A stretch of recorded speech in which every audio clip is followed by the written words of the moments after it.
खुली तिजोरी के समान होती है एक अकेली लड़की, ये तो आपने सुना ही होगा। हम 3 के लिए क्या कहना है, जो निकल पड़े हैं गणपति दर्शन के लिए, वो भी रात के 12 बजे, जहाँ अगले दिन वीकडे की लोग तैयारी करने के लिए घोड़े बेचकर सो रहे होते हैं। हम लोगों ने ना इधर देखा ना उधर देखा, बस डिसाइड कर लिया कि हम गणपति दर्शन के लिए लाल बाग के राजा जाएंगे ही जाएंगे। तो हम लोग निकल पड़े देर रात को, ना बस का तो पता ना ट्रेन का टाइम पता, कुछ नहीं पता, तीनों अनजान बस निकल पड़े और सोच लिया कि करना ही है।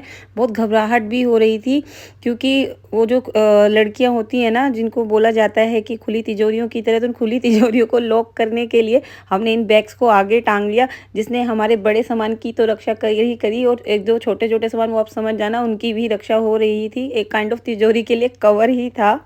तो अकेली रात और सिर्फ लड़कियां, इसके ऊपर सोने पे सुहागा हो, क्योंकि मेरा व्रत भी था, मैं कुछ खा पी भी नहीं सकती थी, और पूरी रात का ये सफ़र था।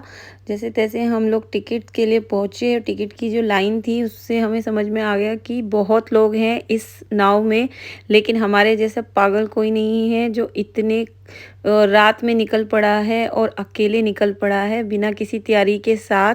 क्योंकि जहाँ हम जा रहे थे उसकी जो लाइन है वो हमने सुना था कि इतनी लंबी है, इतने आवर्स उसमें लगने वाले हैं, कि अंदर से एक जो घबराहट हो रही थी ना, हम बता नहीं सकते।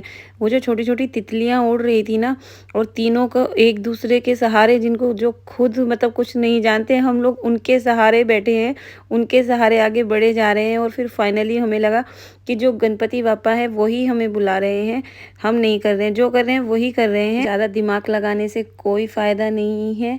खाओ पियो, मज़े करो, और बापा के दर्शन के लिए बस आस आस लगाए रखो कि हो जाएंगे, कर लेंगे। सर्दी है, गर्मी है, ठंड लगे, पाँव में कंकड़ लगे, हमने चैलेंज को बड़ा करने के लिए हमने डिसाइड किया कि अब हम यहाँ से नंगे पैर जाएंगे, जो कि और भी मुश्किल हो रहा था। क्या हो पाएंगे हमारे दर्शन?